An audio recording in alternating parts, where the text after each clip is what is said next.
Bonjour, mon ami. Bonjour, monsieur. Ouh là là, blibilou, blibliblé. Já m'appelle Claude. E aí, galera, tudo beleza? Estamos hoje aqui, não com nenhum tipo de atraso mental, não mais do que o normal, nenhum tipo de derrame. Nós estamos com o Peugeot 208 de nova geração, né? De segunda geração. Mas, inclusive, gostaria de acrescentar que talvez mais justo do que a gente falar francês, a gente deveria falar espanhol. Apesar desse aqui ser um carro francês, né, um projeto originalmente europeu, esse carro é produzido na Argentina e, ao contrário do que muitas pessoas podem imaginar, o 208 brasileiro não é exatamente igual ao 208 francês. Eu achava que na Argentina eles falavam argentino. Eles falam. Será que essa vai ser a única grande descoberta do vídeo hoje ou vai ter mais com o 208? Pode ser. Vamos descobrir aqui um pouco mais? Bora, vamos lá.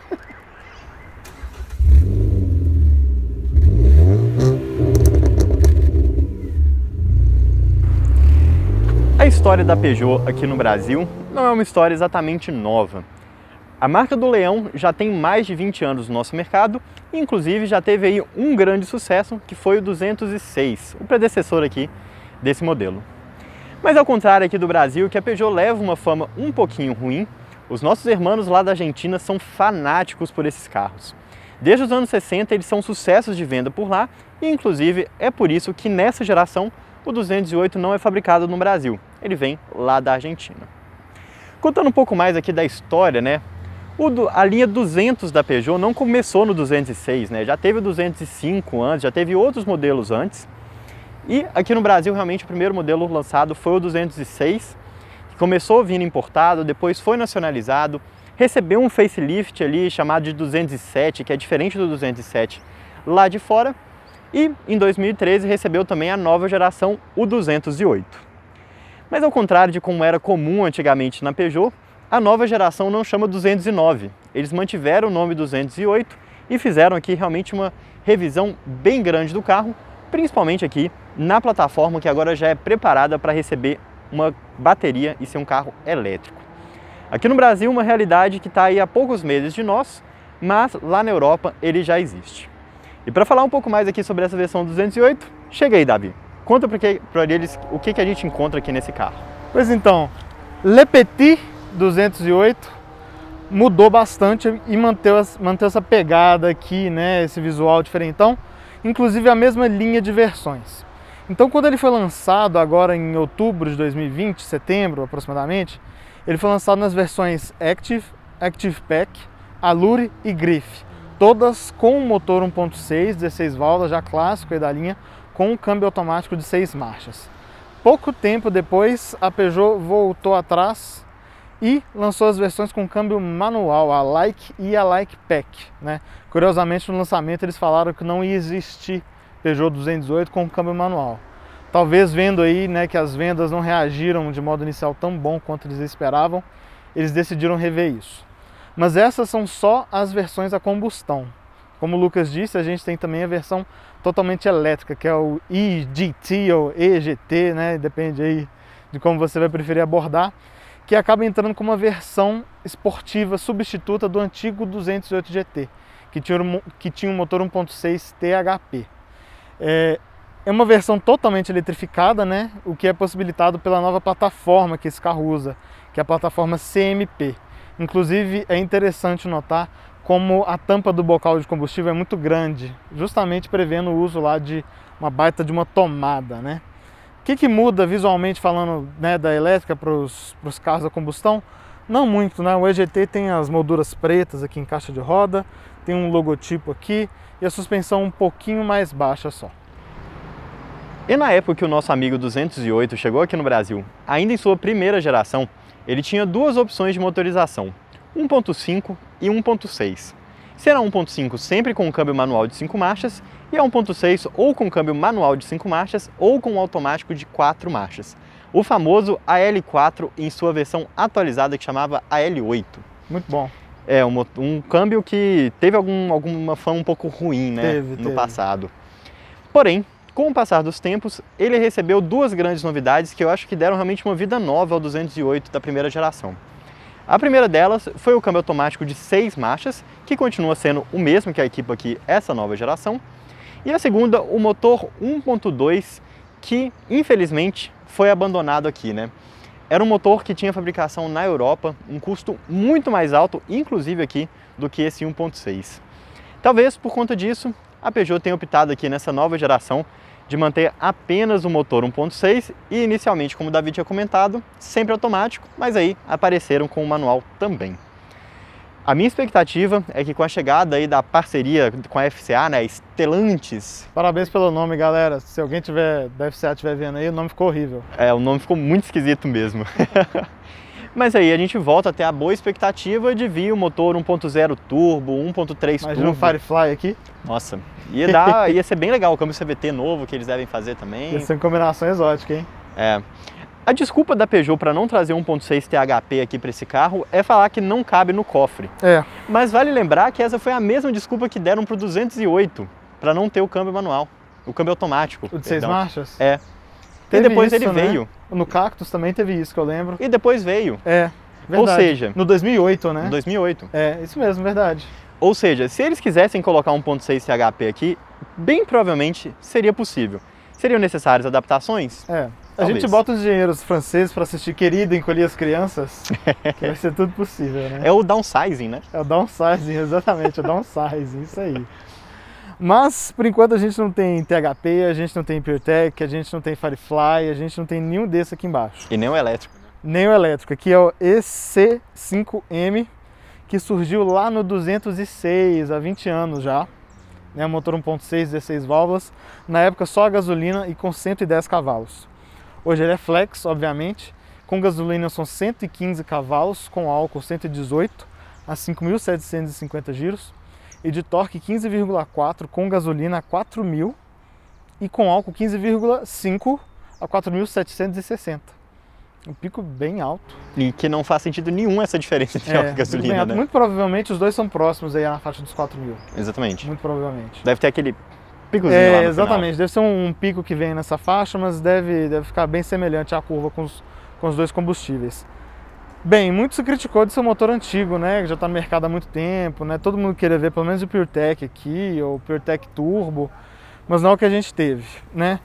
De negativo disso, desempenho e consumo é um pouco difícil de ficar no nível da concorrência, né? A gente vai falar disso enquanto a gente vai andando no carro. Mas de positivo que é um motor bem comprovado já, né? A durabilidade dele já é bem reconhecida nesses 20 anos de mercado. E é óbvio que foram sofrendo alterações aí, né? Processos de melhoria que são normais de toda a indústria, né? Motor duplo comando de válvulas, variação na admissão e, né, correia dentada de sincronismo. Como é um motor mais antigo, não tem muito o que dizer aqui nesse sentido. Exato. Muito se falava sobre a manutenção dos Peugeots, né? Mas a verdade é que isso é muito mais um mito do que uma realidade, né? Não são carros caros de manutenção, não são carros com manutenção difícil. Não. Muito longe disso, e principalmente quando a gente fala aqui desse motor 1.6, né? Inclusive a quatro rodas desmontou há pouco, né, o C4 Cactus, Le Cactus, com esse motor 1.6, 16 válvulas, e ele foi muito bem avaliado em relação à durabilidade, resistência, confiabilidade, né? Falaram muito bem dele. Vamos ver os próximos episódios aí, né? Com a Stellantis, boas novidades devem vir aqui para baixo do capô, né? Eu acho que nas versões de topo seria interessante ter outro motor, sim. Pois é. Aqui dentro do 208, um visual totalmente renovado, mas a mesma pegada do iCockpit, né? Esse painel elevado aqui que a Peugeot lançou junto do 208 em 2013. Mas como eu disse, o interior todo renovado, né? Então, tirando isso, nada mais lembra o antigo. Então a gente tem o volantezinho achatado também, só que é uma peça totalmente nova, de 2 raios, né? Interessante isso. Antes era de 3, então aqui totalmente livre. Com os comandos do computador e do som, e aqui atrás à esquerda um apêndice, né, para o piloto automático. O que eu acho que é muito interessante nesse interior aqui novo do 208 são essas teclas aqui, pianinho, né? Então a gente não tem comandos físicos aqui de ar-condicionado, mas se, por exemplo, você precisar acionar um ar-condicionado máximo, tem uma tecla aqui que você vai para lá. Se você precisar abrir os comandos de ventilação, você aperta a tecla aqui e vai para lá também. É a mesma coisa aqui, recirculação, travar o carro e os desembaçadores também. A central aqui com espelhamento de celular via Android Auto e Apple CarPlay. A versão Grife tem uma tela maior do que esta, mas que já atende bem, são 7 polegadas, se eu não me engano. E aqui também um painel simplificado, né? Então nós não temos o painel totalmente digital com a visualização 3D da versão Grife. Nós temos computador de bordo, né? Você pode passar as funções por aqui pelo volante ou pela alavanca. Conta-giros, velocímetro, indicador digital do nível de combustível, mas não tem do líquido de arrefecimento, não tem o indicador de temperatura.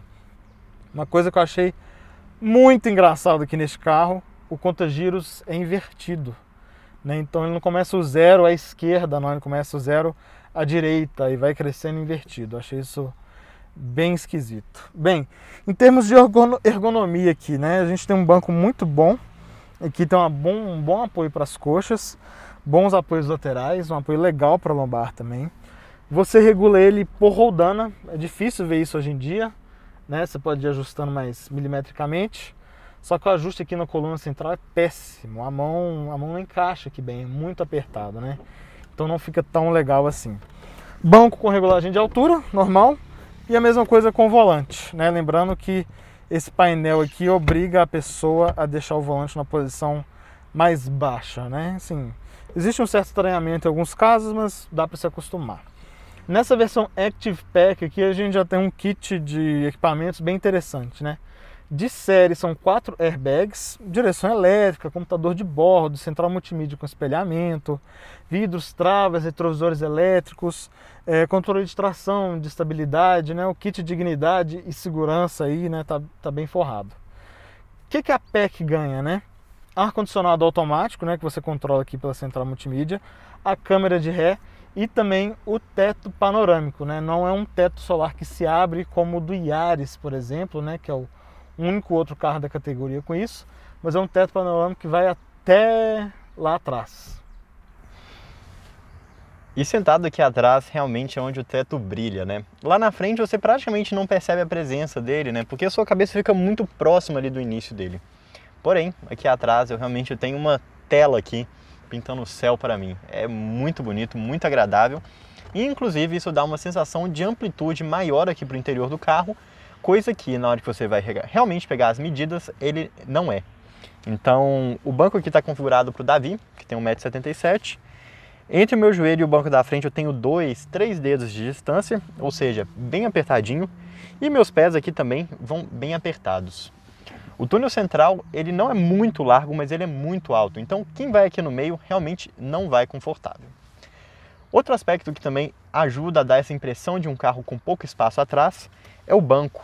Ele é um banco muito curto e ele é um banco muito baixo. Ou seja, eu não fico com a perna totalmente apoiada, eu fico com ela dobrada para cima. Isso é chato, principalmente quando você está falando de viagens mais longas e dá vontade de você dar aquela esticada aqui para baixo do banco, coisa que é impossível, principalmente quando o motorista está ali na posição mais baixa. A minha cabeça, porém, vai com um espaço razoavelmente bom, melhor do que as outras dimensões do carro, com a diferença, né, que o teto solar ele tem essa persiana que você fecha, né, uma persiana manual, e essa persiana ela fica guardada aqui dentro de um ressalto no teto. Não me atrapalhou muito, mas eu imagino que uma pessoa aqui de um pouco mais de 1,80, 1,85 começa a ficar muito próximo aqui dessa parte, mas se comparado ali ao Yaris, né, que é o outro carro que tem teto solar na categoria, realmente você vai melhor aqui em relação à cabeça. Falando sobre acabamento e segurança, é razoável, né? Então aqui o acabamento da porta é todo em plástico duro, você tem algumas diferenças de textura, mas tudo muito simples, nada de aplique de couro, de tecido ou qualquer coisa do tipo. Lá na frente você tem um apliquezinho de tecido. Os bancos seguem uma padronagem muito bonita, né? Parece uma coisa meio jeans, eu não sei explicar, mas é bem agradável aos olhos e também bem agradável aos toques. Então um banco muito gostoso de se sentar, encosto de cabeça aqui para os 3 ocupantes em forma de vírgula, ou seja, melhor visualização para quem está lá na frente. Cinto também de 3 pontos para todos os ocupantes, outro equipamento que é obrigatório por lei. E como o Davi tinha comentado também, são 4 airbags nessa versão. Os 6 airbags são exclusivos das versões topo de linha. Mas a verdade é que eu estou bem apertadinho aqui na hora que eu estou dentro do carro e mais apertado ainda na hora que eu vou sair. Vou mostrar aqui para vocês, olha. A porta, ela é muito curta. Ela tem um pedaço grande aqui, olha, de plástico, que fica ao lado aqui do banco. Então, para quem é mais desavisado, tá saindo aqui um pouco mais rápido, é muito fácil você dar aquele esbarrão aqui na porta, que é muito chato, e a mesma coisa na hora que você vai entrar. Vou sair aqui do carro e entrar novamente para vocês verem. Olha como que as minhas costas vão ficar muito próximas daqui, olha. Eu vou esfregando a bunda e sem espaço para a perna.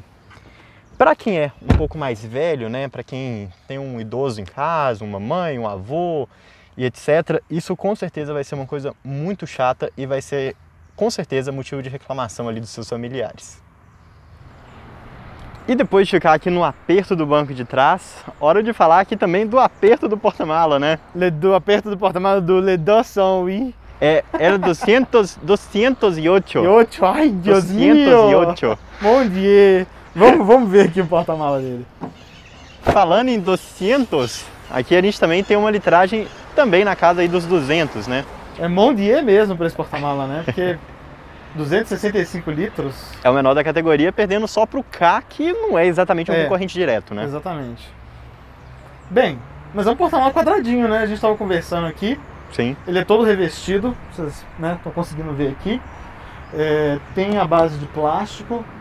Não tem nenhum nicho, né, para guardar coisa, mas ele tem ganchinhos aqui. Aliás, só um gancho desse lado. E é iluminado também.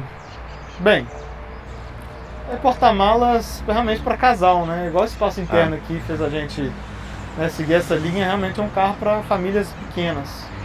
Dentro do esperado, né, quando a gente pensa do 208, que sempre foi um carro aí conhecido... Mais apertadinho.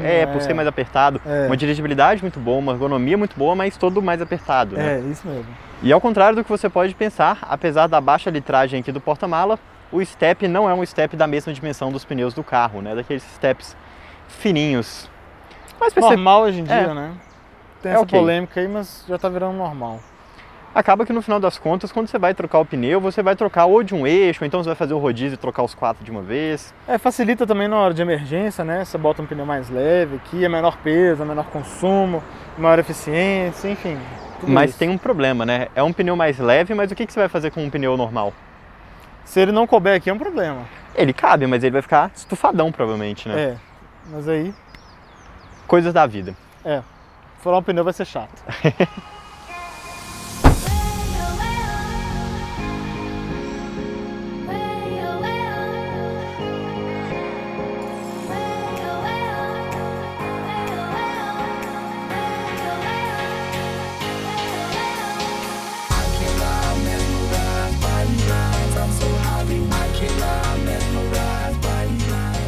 Vamos dar uma voltinha então? Por favor, animado. Coisa interessante aqui, né, que as marchas indicam, tem um pequeno botãozinho aqui com iluminação, né? Não é na manopla e nem do lado dela, não. Bem peculiar, né? Olha lá. E o manual, né, aqui reduz para cima e aumenta para baixo, né? Tem gente que gosta desse padrão, eu prefiro o normal. E a câmera de ré também, para vocês darem uma olhada. A câmera de ré é bem bacana, né? Ele não tem sensor, mas ele já tem a câmera embutida, já tem a câmera de ré no Active Pack. Vamos dar uma volta então, vamos deixar passar essa galera aí. Vamos dar balança. Bora. Então, motor 1.6, câmbio automático. Carrinho, sim, a gente já vem pré-programado, vamos dizer assim, a esperar um desempenho não muito estonteante, né? Uhum. E realmente o carro não anda muito bem, né? Longe de ser um carro perigoso. Longe de ser um carro perigoso. Qualquer coisa desse tipo, né? Mas eu acho que ele tá mais para 1.0 animadinho do que para 1.6 normal. Eu acho que ele estaria ali num 1.4, aquele meio termo ali, sabe? Desempenho talvez muito próximo do Onix 1.4 da geração anterior, né? É uma coisa mais ou menos assim. E é complicado, né? Porque o motor 1.6, né, aspirado, mas um pouco mais antigo, igual a situação que a gente tem aqui, o câmbio automático tradicional e bicíclico nesse carro é uma âncora, né? É verdade. Mesma coisa se você jogar uma âncora e soltar o carro, então, né? Um pouco complicado. Vamos ver aqui um pouquinho nessas curvas como é que ele vai. Ó, 70 por hora. Esse aqui é um pouquinho pouquinho mais fechada. E é legal que o volante pequenininho assim dá uma... te incita a ser um pouquinho mais... sei lá, pelo menos no meu caso aqui, incita a ser um pouquinho mais esportivinho dirigindo. A direção dele é bem direta também, né? É, bem direta. E é um carrinho gostoso de curva, que a gente não abusou tanto não, mas eu achei que ele foi bem. Vamos ver na volta aqui, né, se a gente vai conseguir acelerar um pouquinho mais. E também bem suave de suspensão, né? Sem dúvida. Um carro que roda bem, gostoso. Em alguns casos ali muito específicos, né, um quebra-mola, uma coisa assim, ele passa, dá aquele fim de curso na suspensão, né? Bem audível, né? Ele dá batente inferior e superior. É, né? bem audível assim, né? Pra gente que é mais crítico, sim, que claro. entende, né? Não digo que é uma coisa barulhenta, né? Bem abafado, mas é uma coisa que, pra quem sabe do que se trata, percebe com facilidade. Exato. Isolamento acústico é muito bom, né? De tudo. Muito bom. Suspensão, pneus, motor. Muito bom mesmo. E falando em pneu, eu tô até surpreso aqui, porque os outros carros com Bridgestone que passaram no canal recentemente estavam com aderência bem mais ou menos. Esse aqui tá indo bem. Ele agarrou bem no piso aqui. E ó, pra você ver, passando nesses remendos aqui.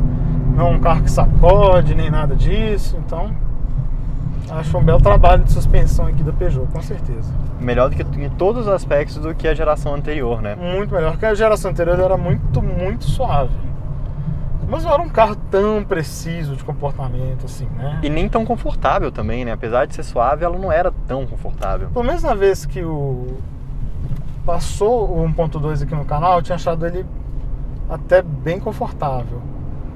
Mas acho que, né, isso aí foi melhorando com o tempo, porque os primeiros eu não tenho essa memória de ser tão confortável quanto era, né, o 1.2 que passou por aqui, não. Falando do câmbio aqui, né, automático, tradicional, como a gente comentou, é um câmbio da Aisin, né, câmbio Toyota, japonês, com a programação da Peugeot. É uma programação muito boa, né? Sem Inclusive dúvida. É bem ousado no modo Eco. Acho que ele realmente soube aproveitar o como é que fala pato em francês mesmo, Miron? Canard. Canard. Ele soube aproveitar muito bem esse motor Canard 1.6 que esse carro tem. Vou explicar para vocês o que é isso, né? O pato é aquele bicho que voa, que anda e que nada. Mas ele não faz nenhum dos três muito bem. Ele faz só o suficiente. E eu acho que esse motor é a mesma coisa, né? Em baixa rotação ele é ok, em média rotação ele é ok, em alta rotação ele até enche um pouquinho, mas nada de deixar... nada de ser um motor que anima realmente, né? Então, um bom marreco, um bom canard aí dos motores. E o câmbio realmente tem que fazer milagre com esse motor aqui. E é engraçado porque quando você está principalmente no modo Eco, ele vai empilhando marcha com uma facilidade que assusta. A gente no trânsito, até em subida leve, com o ar-condicionado ligado e 2 pessoas, ele botava quarta a 30 por hora, subindo um morro. Eu acho que é até importante ressaltar que para quem é menos experiente aí no volante, né, talvez não seja uma boa ideia usar esse modo Eco, inclusive, né, porque o carro realmente ele fica ali com uma resposta meio lenta, que pode passar uma insegurança muito grande, né? Exatamente. Vamos aproveitar que a gente chegou nesse beco sem saída para trocar? Bora. Quer dar uma manobrada aí para falar um pouco mais sobre... Vamos mostrar a manobrabilidade do Peugeot 208. Falei igual a dona Álvaro do Toma Lá da Cá. Ladinho! Vamos ver aqui. Câmera de ré prática, né? Eu nem olhei a câmera de ré, tava olhando, foi meio fio aqui. Mas é prático, é muito prático. Vou dar uma resinha pra você dar uma acelerada na subida, o que você acha? Beleza. Vou dar uma arrancadinha aqui. Marrecadinha? Marrecadinha? É marreco, né? Porque vai sair de baixa rotação média até chegar na alta. Todo seu. Bora. Bora.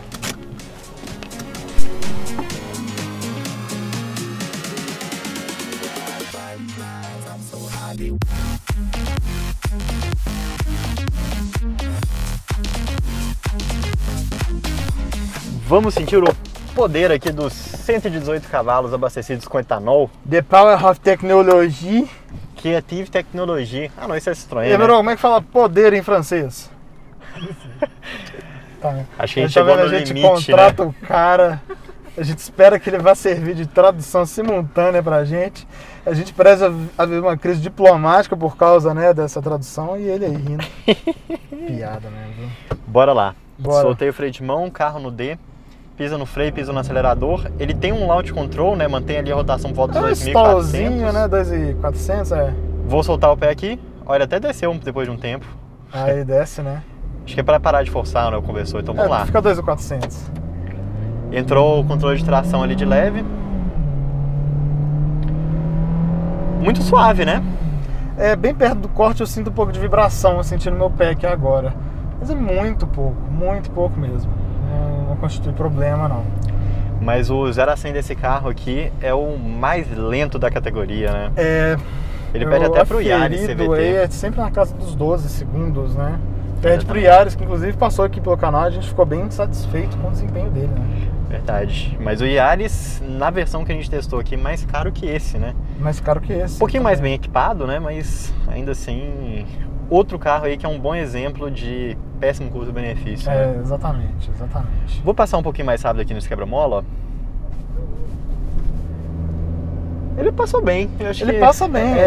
Ele é bom de suspensão, assim, no sentido de que ele não raspa, ele não dá aquela queixada que é típica de Volkswagen, né? Que pá, cai do quebra-mola, parece que perdeu a compostura. Não, ele não tem disso. Mas igual a gente notou aqui de vez em quando, né? A batida mesmo, né? Do fim de curso. Exato. É que incomoda um pouco. Mas é bem abafado. Sim. Bem discreto. Uma coisa que eu vou acrescentar aqui é a ergonomia desse carro, né? Da outra vez quem foi o sortudo a sentar aqui na frente foi o Davi, mas eu quero dar a minha palhinha também. Cara, eu sou apaixonado com a ergonomia desse carro, né? Viu? É muito diferente, né? Esse volante pequenininho, baixo, o painel aqui por cima. Muitos ajustes, né? O ajuste de profundidade de altura dele tem uma liberdade bem boa, né? Apesar de sempre ficar baixo, mas você consegue chegar ao volante aqui bem próximo. E de verdade, eu sou apaixonado pela ergonomia aqui dele. Entendo que não é para todo mundo.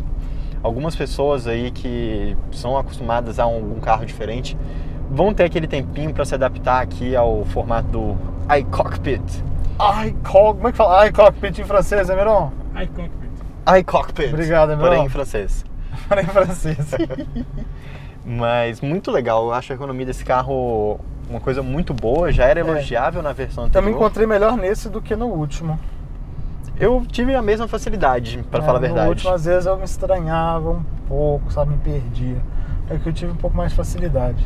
A única coisa que eu acho que realmente ficou diferente aqui, da sensação de sentar aqui na frente, é que ele tá com uma impressão de espaço, de amplitude muito maior, né? Apesar de não ter ficado um carro muito maior, né? Ele ganhou pouquinhos centímetros ali na dimensão. Foi 2 centímetros entre eixos, ele ficou 2 centímetros mais baixo e foi 5 centímetros de comprimento, se eu não me engano, né?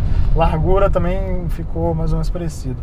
Todas as dimensões ficaram parecidas, né? Le Petit de Saint-U. Acertou? Oui. Oui? Oui. Oui. Mon chéri. Mas ele cresceu muito pouco, né? Empate técnico aí.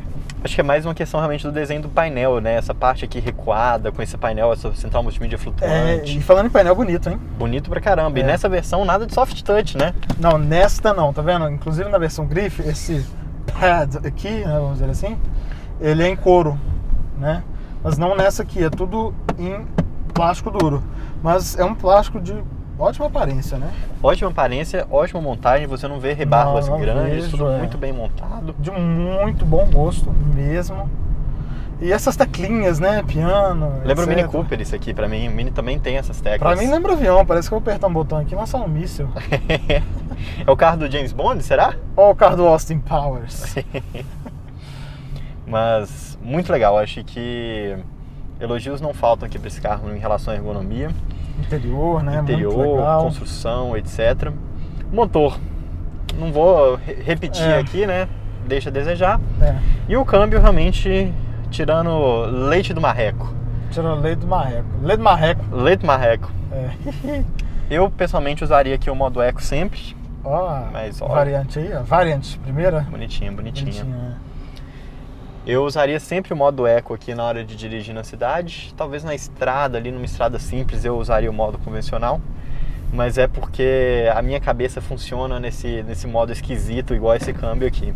E acho que eu comentei isso na hora que eu tava andando, né? Que esse modo eco, o câmbio, né? A programação geral dele, mas especialmente no eco, ela se apoia bastante no conversor de torque, né? Sim. Então a gente nota como é que o conversor ele tá trabalhando solto e o carro fica aquela patinação típica de carro automático antigo, né?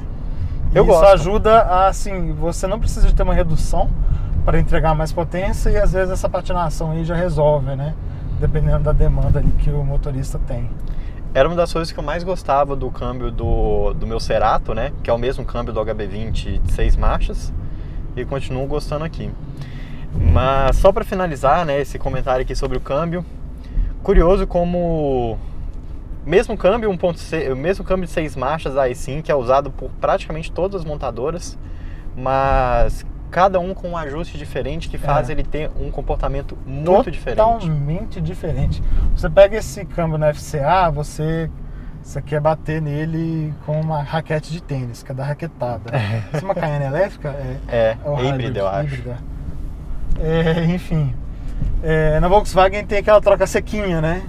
Que tenta lembrar o DSG. Eles até deram uma mudança nisso, né? Nas últimas versões. Muita gente reclamava que era um câmbio meio seco demais em alguns momentos, eles mexeram. E que eu acho que essa programação aqui está no clube das melhores, viu?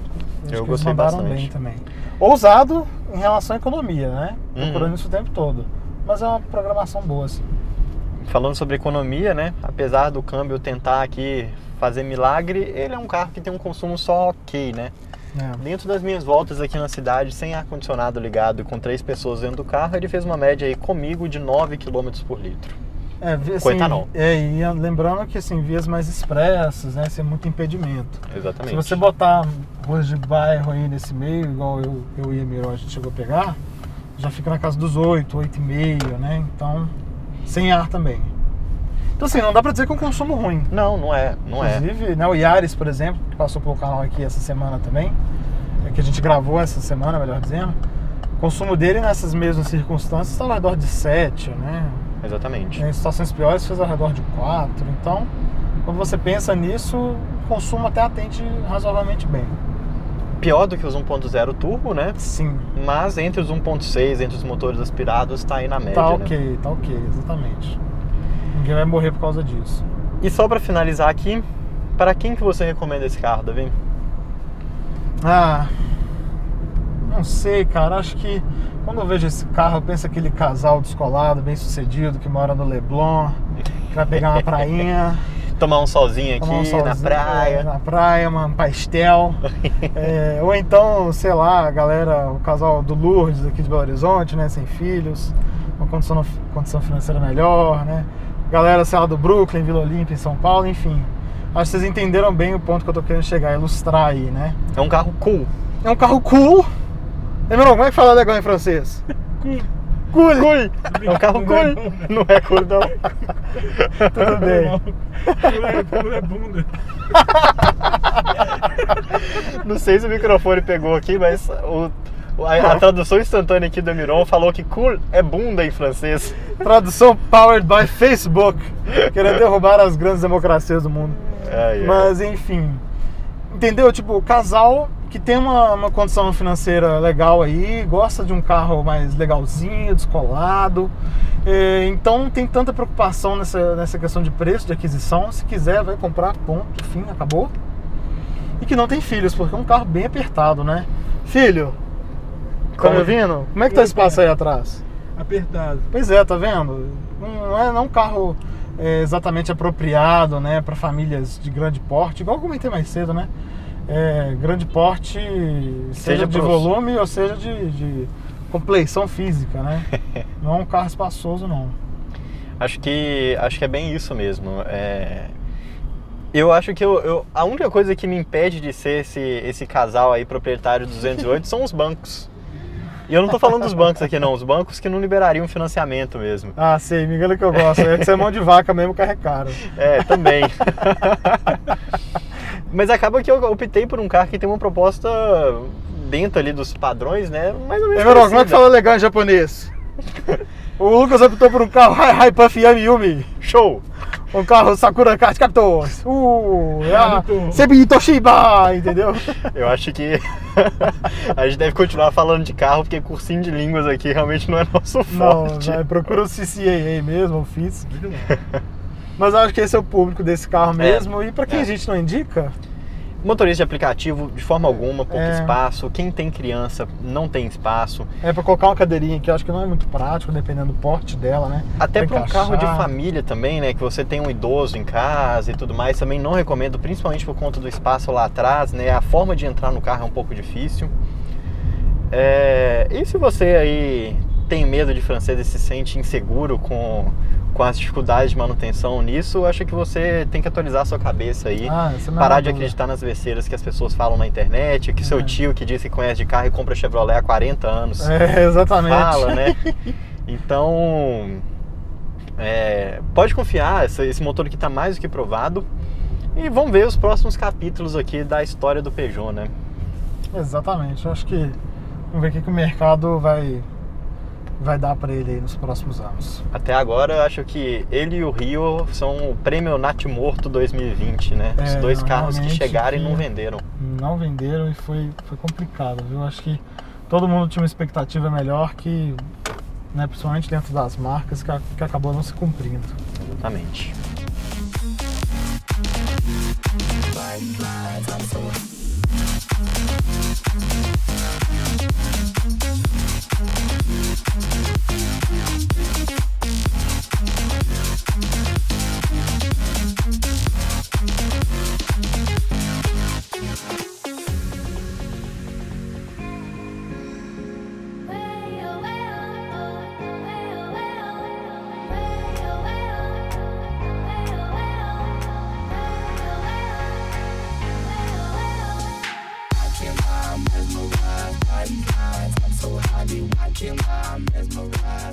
Então, depois dessa nossa voltinha aqui com o 208 Active Pack 2021, vamos agora para as nossas considerações finais e pontos positivos e negativos deste petit francês. Abusando de novo da piada, né? Bem, 3 pontos positivos chamaram bastante a nossa atenção aqui. O primeiro deles é o câmbio. Um câmbio muito suave, uma programação muito boa. É inclusive um câmbio bem ousado, vamos dizer assim, no Eco, né? Que vai empilhando marcha aí com uma facilidade que até assusta um pouco. Dependendo bastante da ajuda de conversor de torque aí, mas não deixa de ser uma programação muito bacana. Tirando o leite de pedra aí desse motor. Tirando o leite de pedra desse motor, exatamente. O segundo ponto positivo é a suspensão. A gente gostou bastante do rodar desse carro aqui. Ele é bem suave, às vezes ele passa uma certa impressão de firmeza, mas não é aquele carro que dá pancada com facilidade. Mas eu notei em alguns momentos que ele dá batente superior e inferior do amortecedor. Notei bem discretamente que isso acontece em alguns casos também. Design é uma questão bastante subjetiva, mas a gente decidiu colocar como terceiro ponto positivo aqui desse carro. Por quê? É impossível negar que ele chama bastante atenção, principalmente quando ele tem esse LED aqui, né, que faz um dente de morsa, dente de sabre, né? A garra do leão, rau, né? Seja como você preferir. Especialmente na versão topo de linha também, né? Que tem os faróis em LED que chamam bastante atenção. O visual do carro, né, em si também é bastante legal, né? A traseira, o teto solar, o teto panorâmico também dá um visual bacana, né? O interior muito diferente também, né? Então não dá para negar que chama atenção positivamente pelo visual. Sem dúvida. Mas nenhum carro é perfeito, né? E obviamente também tem que trazer aqui os pontos negativos do 208. O primeiro ponto negativo dele, eu acho que todo mundo já esperava, é o motor 1.6. Deixando um disclaimer, é um motor ruim? Não é. Não é um motor ruim, mas é um motor de 25 anos de idade. É um motor já antigo, que já tem ali alguns sinais da idade, que já tem um desempenho que é muito inferior aos 1.0 turbo dos concorrentes e também inferior ao 1.6 aspirado aí de HB20 e também do Polo, né? Eu acho que ele é um motor compridor, mas é só. Sabe, tipo andar na maciota, na cidade ali, ele até atende, mas ele já não tá a nível da concorrência, especialmente nessa faixa, né, nessa categoria. Exato. E isso tem tudo a ver também com o segundo ponto negativo dele, que é o preço. É um carro que hoje está custando 84.500. É. Até fiz um ato falho aqui, falei que custa 74 e o Davi rapidamente me corrigiu. Antes fosse, né? Antes fosse, eu acho que por 74 ele seria um carro ainda um pouquinho caro, mas justo dentro da categoria. Eu acho que até essa versão seria 74.500, seria legal até. Com teto e tudo com mais. teto e tal, é um carrinho bem equipado, né? Sim, é um carrinho bem equipado. Mas entra a questão do motor, né? Exatamente. É um conjunto mecânico que, assim, não justifica uma etiqueta tão alta, né? Por mais que tenha bons equipamentos e tudo mais, é um pouco difícil, né? Quando você lembra que tem o HB20 Turbo, que nem chega nos 80 mil, topo de linha. Nessa faixa de preço tem o Onix Premier 2, né? Polo Comfortline completíssimo. Polo Comfortline completinho também, com PackTech, né? Se eu não me engano agora, na faixa dos 85, 86, se eu não me engano. Então é difícil, né? Esse carro aqui se situar bem diante desses caras. A verdade é que se a Peugeot tivesse pego esse carro com motor 1.2 turbo nessa faixa de preço, eu diria que é um excelente custo-benefício. Ia ser da hora, viu? Mas com esse motor 1.6, deixa a desejar no desempenho, deixa a desejar um pouco no consumo. É. Então realmente, na balança ali, acaba não Acho que valendo. pra versão de entrada, tipo Like Pack, seria ok.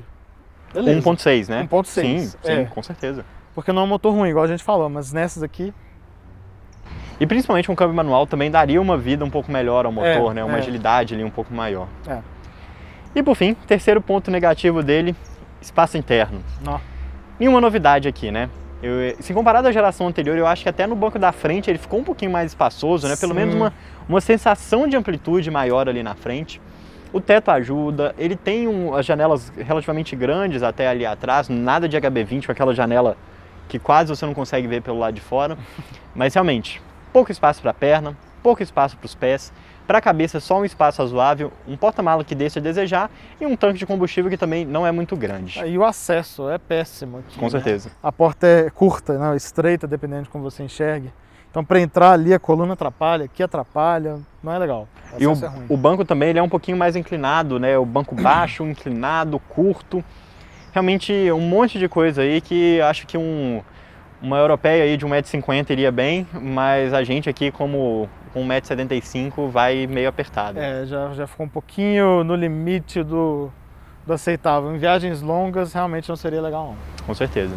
Além de que no porta-malas você não vai conseguir levar muita coisa também. Não é um carro para famílias grandes de jeito nenhum. Grandes não só em número, né? Grandes também em porte. É verdade.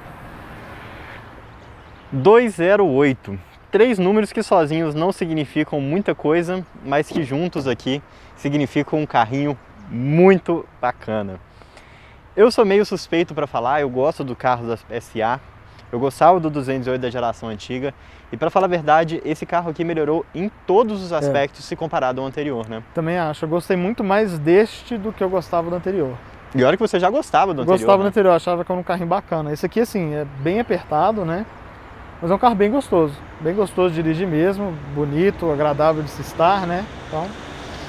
Se não fosse por esse preço tão beiro absurdo, né? Falar que esse carro nas versões topo de linha passa de 100 mil reais. Quase, ainda não. Tá 96 mil no grife. Acho que dependendo da pintura ele chega a 98, talvez. É muito caro, é muito caro. É muito caro. E especialmente entra a questão do motor 1.6 que a gente comentou, né? Que exatamente. É difícil. Eu acho que essa aqui era a bala de prata que a FCA não, né? Que a PSA, que agora é FCA, é tudo a mesma coisa também. Mas é a bala de prata que eles esperavam aí para realmente dar uma mexida no mercado. E infelizmente não com aconteceu. essa faixa de preço... Não foi dessa vez. Inclusive recentemente saiu uma notícia na mídia aí de que grupos de concessionários estavam querendo processar a PSA, né? E estavam inclusive se queixando bastante de que investiram dinheiro, investiram em ampliação de estrutura, de equipe, porque a PSA prometeu uma demanda muito grande e não existiu. Sem contar que a Peugeot está muito focada também nas vendas para frotista, né? Para locadoras, para empresas. E isso significa aí para os concessionários ainda menos receita, ainda menos pessoas indo para fazer revisão e por aí vai. Essa novela vai longe ainda, viu? Vai longe. Essa novela vai muito longe. E agora com a chegada aí da fusão da FCA, os novos motores, a união das concessionárias, muita água vai rolar. Mas eu acho que esse carro aqui tem uma possibilidade que daqui, sei lá, 1 ano e meio, 2, ele comece a engatar nas vendas e pode ser talvez um sucesso tardio aí. Eu tenho a expectativa que um bom futuro pode vir aqui dele, com os novos motores ali. Talvez com novos motores, um tapa aqui ali em preço, em estratégia um pouquinho, né, adaptado, acho que ele pode fazer sucesso assim. Ele precisa de pouco, né, para ficar assim, Sim. mais interessante. O espaço não tem como você driblar, né? Essa é uma geração nova, mas é um bom carro. Já é muita coisa. É um pacote que já veio bem feito, né? É um pacote que já Uma veio bem feito. suspensão boa, muito bem adaptada ao nosso solo. É. Uma qualidade de construção muito boa, né? Bem superior É. ao que era encontrado na Peugeot há 10, 15 anos Sim, atrás. também. É um pacote de equipamentos que, apesar do preço muito alto, um pacote de equipamentos muito legal, bom de segurança, realmente deixa pouco a desejar o carro, mas, infelizmente, o preço joga isso tudo no chão, né? Exatamente, joga tudo por terra. Mas espero que vocês tenham gostado aí dessa nossa avaliação aqui do Petit Petit é de Sun-Wu. Petit Dançaú. Já erramos tudo. Mirou nosso intérprete de Libras e línguas aqui atrás, né? Até me corrigiu, não é Mon Dieu, não, é Mon Dieu, né? Mon Dieu? Mon Dieu. Mon Dieu. De. A verdade é que vamos tentar parar de falar francês, vamos falar um bom português. Então espero que vocês tenham gostado aí do vídeo, tanto quanto a gente curtiu esse carrinho aqui também. Nos comentários aí, manda suas perguntas sobre o que vocês acham que a gente poderia comentar mais aqui do vídeo. O que vocês estão achando aqui desse modelo de avaliação comigo e com o Davi junto. E espero ver vocês aí no próximo sábado, meio-dia, aqui no Drive On. Um abraço e até mais. Au revoir, Xoxana!